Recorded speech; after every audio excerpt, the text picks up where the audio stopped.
Hunting Season by Dr. Rockhard. Part 2. Chapter 3. Journey into Darkness. Adira woke up a little earlier than she would have had she been back in her warm home.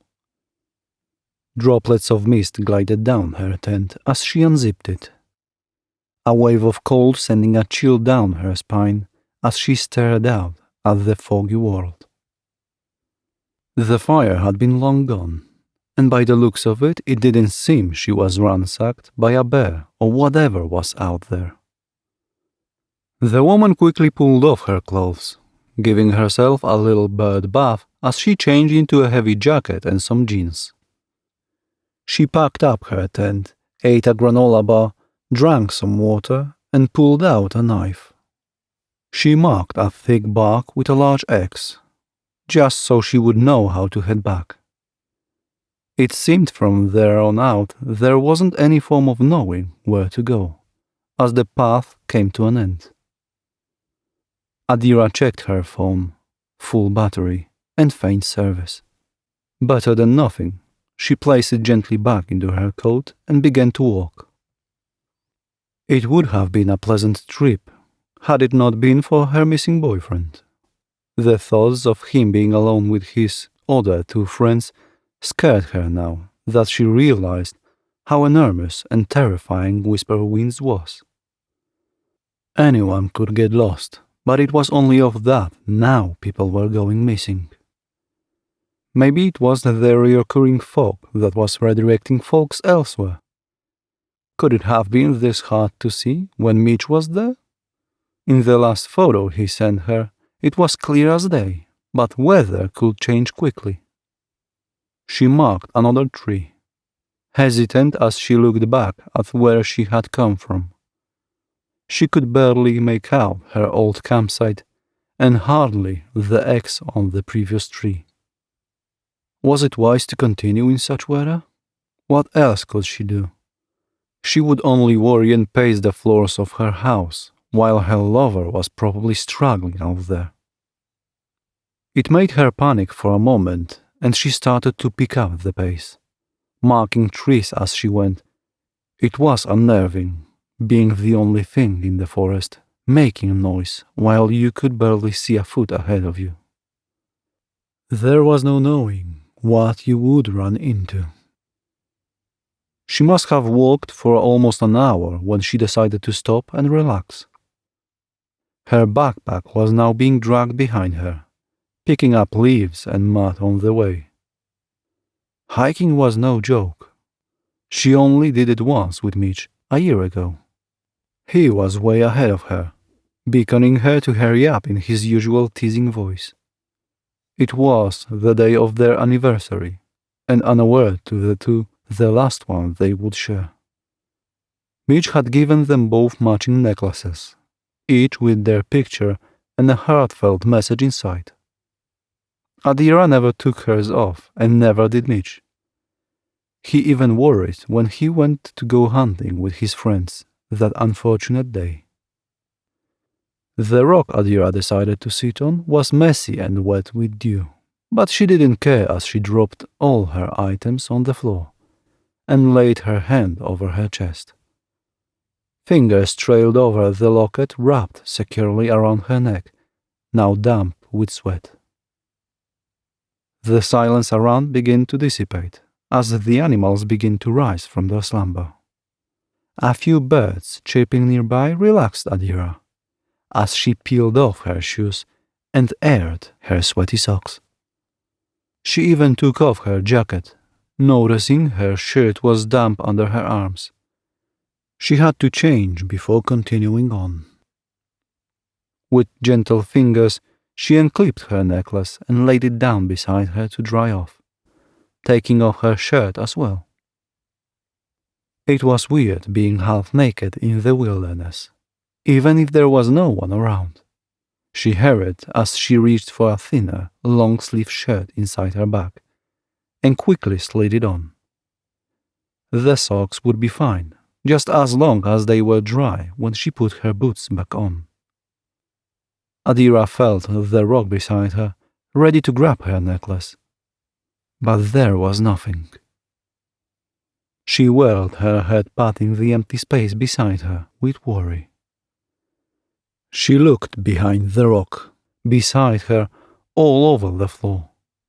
It was like it had vanished into thin air. That was impossible. Did something grab it while she was looking elsewhere? How? She would have heard them. Maybe it was a bird or squirrel. Adira quickly hopped into her shoes, grabbing her knife as she put her jacket back on. For now, she would leave her items there and look around. The locket couldn't have gone too far due to its heavy weight. Whatever little creature had stolen it wasn't too far either. The determined young woman started to inspect the area once more, traveling further and further. She bit at her nails, nervousness turning into panic as she dropped on all fours. The necklace kept her calm, focused, and was her only connection to Mitch. Now that it was gone, Adira felt her hand touch nothing as she accidentally crawled forward, and soon she was tumbling down a hill made of sharp rocks and rough twigs. A loud cry escaped her lungs as she finally hit rock bottom. Her body ached as she quickly tried to get up, limping slightly but thankful for no broken bones. She tried to steady herself as she stared at her shaking hands, still recovering from the immense fright she had just experienced. Looking up, she could make her way back to the top, but it would require skill and a rope. She had no tools except for her knife. "Calm down, Adira. Calm down. You got this." She tried her best to make her way up without anything, but no matter what she did, she fell back and was close to twisting her wrist. Perhaps if she continued to walk, there would be an easier way to get back up. For now, she would have to find another way. Adira quickly walked down the side of the hill, praying her fall didn't attract any unwanted attention. Her eyes darted around her, hoping for an easy solution to her problem. She was only met with an even more downward path that isolated her farther from her items. It was no use. She had to go back and find someplace else. The woman turned, grumbling frantically to herself, until something unexpected captured her attention. Chapter 4. Lost. It was a small stone monument of some sort, littered with dead flowers and something that almost looked like dried chocolate syrup, splattered all over it. Adira didn't know how she missed it when it was obvious, but that didn't matter. The sight of a strange pile of rocks mounted with a twig-like effigy caused her to feel uneasy. She stepped towards the structure, swallowing as she examined the little figure made of branches. It looked like a deer standing on its legs. She picked it up, examining it carefully, before setting it back down in its place. She studied the rest of the monument and glanced around, wondering if this was a place where someone had been found dead. Their family must have made a small grave for them, much like the ones you see on the side of the road when there's a fatal car accident. Even though it could have been innocent, Adira couldn't shake the uncomfortable feeling of being there. She stepped away from the gravesite and continued back on her way, hoping she didn't run into a similar object. Minutes passed quickly, with no sign of where she had last been in sight. Adira could have sworn she was somewhere else completely, for she was aware of her surroundings when she had fallen from the hill. The area she was looking at now was new to her, and so she came to the alarming realization that she was lost. Adira knew it was bound to happen, sooner or later. But she was so confident in herself, she thought it would be with her bag of goods, to keep her a little comfortable, and her gun. The woman clutched her chest, feeling terror as she clasped for her necklace. She had forgotten it was gone as well. She had no choice. She had to keep planning, make a shelter out of twigs or something, light a fire with her bare hands for the first time. Try to keep her warm for the night starting now. She had to stay where she was and not wander off further. Maybe then someone might see her, or she would remember where she was. There was no other way. Okay, fine. She tried talking to herself to keep calm. Making a fort out of branches can't be too bad, right? With her pocket knife acting as a machete, she managed to cut down a few branches, but nothing too thick. She remembered watching some guy on YouTube making a hut with a few logs, much like she used to do as a kid, only bigger. Adira tried, failed, then finally managed to pull off an awkward-looking fort.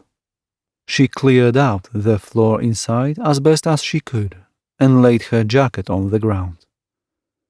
With the rest of her twigs, some leaves, and faint memory of Discovery Channel, she set off to make her own fire. Lo and behold, she failed terribly. The rest of the day was spent with her trying to keep herself warm with spare branches and her own jacket. Every now and then she dozed off, only waking up when she could have sworn she saw a shadow approaching. It was all a dream, however, and the disappointment she felt was great. She could only pray now someone would rescue her somehow. There was no way she could survive on her own like this. At the most a few days, but with no food or water, she was doomed. The woman felt pathetic, wishing that she was stronger for Mitch and his friends, that she was more prepared. Was she a fool to think she would find him on her own, when authorities had literally walked through where she was and further? The thought depressed her. Tears ran down the side of her face as she shivered under her jacket, staring outside at the now dark world. Was she to go missing also? When will people notice? She didn't tell her family or anyone where she would be. They wouldn't let her go if she let them know. It's too dangerous, her mother would say, and her father would agree, of course. They would have kept a close eye on her until they were sure she wouldn't do anything stupid. Adira squeezed her eyes shut, wishing she could sleep and stop the thoughts running through her head. She wanted peace now more than anything. Something she hadn't experienced in a long time.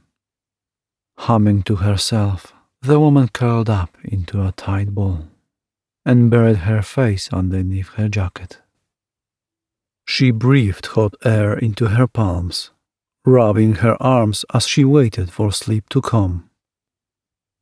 The night became colder, and Adira's body ached as she struggled to fade into oblivion. One way or another, her mind seemed too tired to continue, and shut itself off. Visions of dark figures and whispering voices plagued Adira's mind as she slept. She dreamt she was running through the woods, something grunting behind her as it started to catch up. Whenever she turned, she could see nothing, however, until she was thrown on the floor by something with glowing red eyes. Adira thrashed wildly, hearing the thing speak in hushed, quick, inhuman whispers, as it crushed its claw into her abdomen. She woke up with a start, just in time to make a contact with the shadow standing outside her fort. Thank you for listening to part 2 of Hunting Season by Dr. Rockhard.